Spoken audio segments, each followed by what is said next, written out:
Bonjour à toutes et tous, bienvenue sur Okidoki Tech, la chaîne qui vous parle de high-tech, de santé connectée et de mobilité verte. Aujourd'hui, on se retrouve pour une nouvelle vidéo où je vais vous parler de la voiture électrique de chez Xiaomi, la SU7. Il s'agit de la berline électrique du constructeur du géant même chinois de l'électronique et des smartphones, Xiaomi. Cette voiture a été présentée en mars dernier et elle a été en rupture de stock quelques heures à peine après sa sortie, ce qui est de bon augure, contrairement, par exemple, à la Fisker Océan qui est sur le point de faire banqueroute. Le fondateur de Xiaomi, Lei Jun, déclarait que son entreprise a fait travailler plus de 3500 ingénieurs et dépensé plus de 1,2 milliard d'euros pour réaliser ce véhicule. Il y a trois versions différentes. La SU7 classique, affichée en Chine à 216 000 yuan, soit environ 28 000 euros. La Pro à 246 000 yuan, soit environ 31 000 euros. Et la Max à 300 000 yuan, soit environ 38 000 euros. La version de base est équipée d'une batterie LFP de chez CATL de 73 kWh. Son autonomie sur le cycle chinois CLTC de 668 km, son 0 à 100 de 5,3 secondes. La version Pro est une variante, si je puis dire, long range propulsion, vu que c'est le même moteur de 299 chevaux de la version de base, mais une batterie plus puissante, toujours de chez CATL, de 94 kWh, ce qui lui offre une autonomie théorique de 830 km sur le cycle chinois. Par contre, comme elle est plus lourde, le 0 à 100 passe de 5 secondes 3 à 5 secondes 7.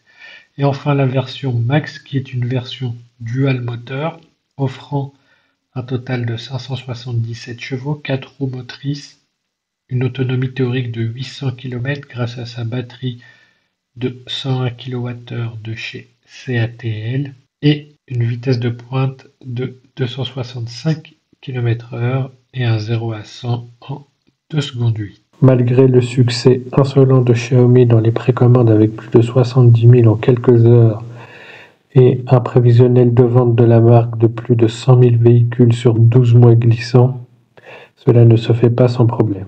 En effet, comme tout premier véhicule, malheureusement, c'est le client qui va en payer les pots cassés avec de nombreux déboires dont on va lister présentement. Premièrement, il y a son design.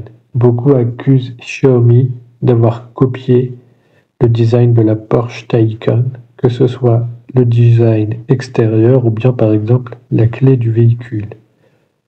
Mais dans le monde d'aujourd'hui, qui ne copie pas une autre, tout le monde se copie mutuellement. Donc pour moi, cette petite partie, c'est un faux débat. Les goûts et les couleurs sont dans la nature. Les designs, il y a certains designers plus inventifs que d'autres. Aujourd'hui, malheureusement, on est dans une société où on va à l'uniformisation des designs, l'uniformisation des vêtements, l'uniformisation des maisons, des immeubles, de tout, et ça en fait partie.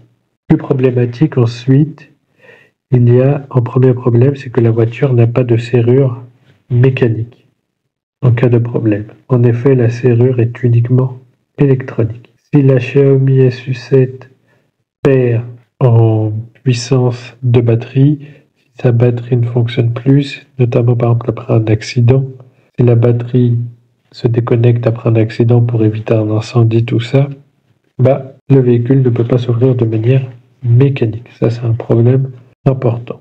Il y a également des plaintes concernant la mauvaise qualité, que ce soit de la peinture, mais ça, en tant que client Tesla, je dirais que la marque n'est pas la seule, mais il y a également eu des plaintes par rapport à l'airbag.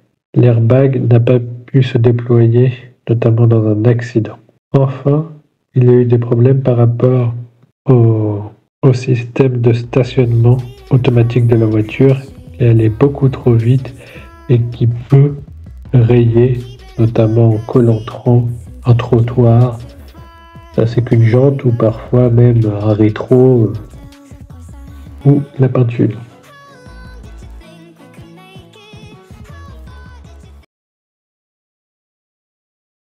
Ensuite, il y a également eu un problème de freinage. Dans les problèmes de freinage, il y a eu un problème, notamment un véhicule n'a pas pu activer son freinage d'urgence, comme vous allez pouvoir le voir sur cet extrait vidéo. Mais de façon plus globale, malheureusement, depuis son lancement, la Xiaomi SU7 a été impliquée dans pas mal d'accidents. On se croirait, quand Tesla a sorti ses premiers véhicules, on en entendait parler partout. Dès qu'il y avait un incident ou un accident impliquant une Tesla, ça faisait la une de tous les médias mainstream, BFM, CNews, LCI, j'en oublie pas d'autres, TF1, etc. Mais est-ce que c'est lié au coup de projecteur qu'a eu la voiture? Est-ce que c'est lié à la première fois que les personnes conduisent des voitures aussi puissantes et ils veulent pousser le véhicule dans leur retranchement? Ou est-ce bien uniquement lié à la presse qui en fait tout un foin? Ou au contraire, est-ce un problème réel? Et est-ce lié à Xiaomi en elle-même? Mais ça, on le verra avec le temps.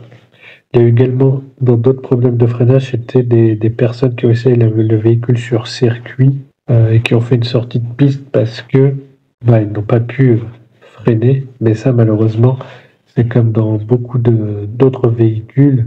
Si les freins ne sont pas adaptés à la course, on sait très bien qu'après même pas 2 ou 3 tours de course, si on tartine comme un bourrin et qu'on prend les freins, ça peut faire ça. Ce n'est pas forcément lié à la Xiaomi et peut-être que en achetant cette voiture, il faudrait peut-être faire un petit disclaimer, que la marque fasse un disclaimer et dise que cette voiture avec ces tels freins ne sont pas faits pour la piste.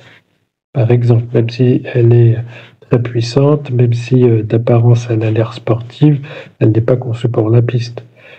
Ou bien proposer en seconde monte ou en option des freins céramiques ou des freins d'une marque plus premium. Dans les autres problèmes que la marque a pu rencontrer, c'est notamment l'isolation phonique de la voiture.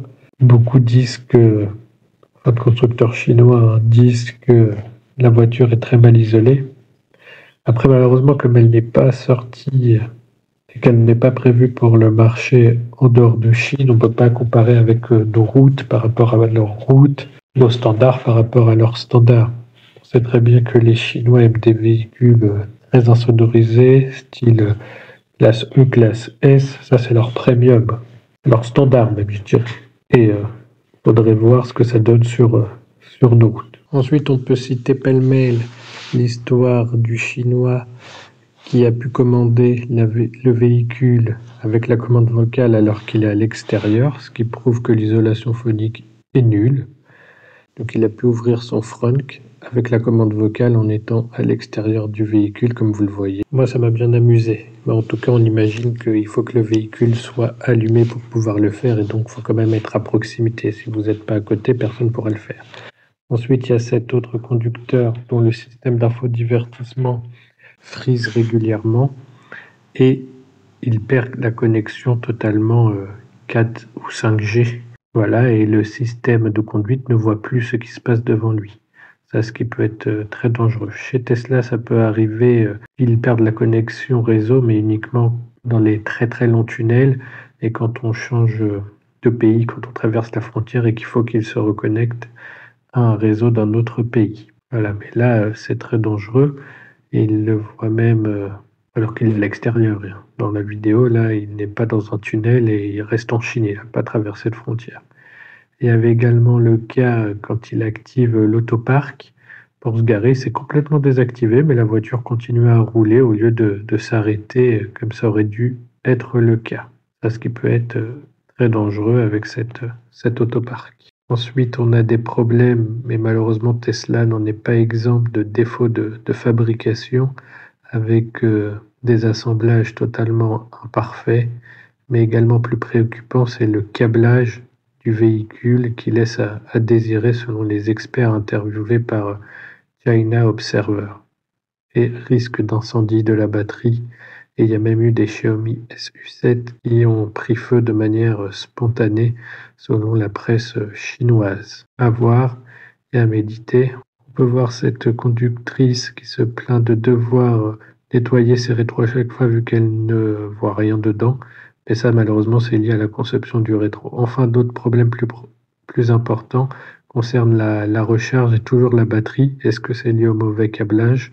Je ne sais pas. En tout cas, il y a eu des problèmes de port de charge coincés. Il ne pouvait plus les enlever parce qu'il n'y a pas de truc mécanique pour enlever si le port de charge ne fonctionnait pas. Et enfin, il y a eu des problèmes de surchauffe de batterie chez certains conducteurs et qui ont mis en défaut leur véhicule, et la recharge notamment s'est stoppée et le véhicule a dû se refroidir. C'est une des explications qui peut faire penser que le port de charge se soit bloqué. Pareil, c'est une chose à surveiller. Je vous remercie d'avoir regardé cette vidéo sur Okidoki Tech. Merci pour vos pouces bleus. N'oubliez pas l'espace commentaire pour partager vos impressions. Et on se dit à bientôt pour de nouvelles vidéos. Ciao, ciao!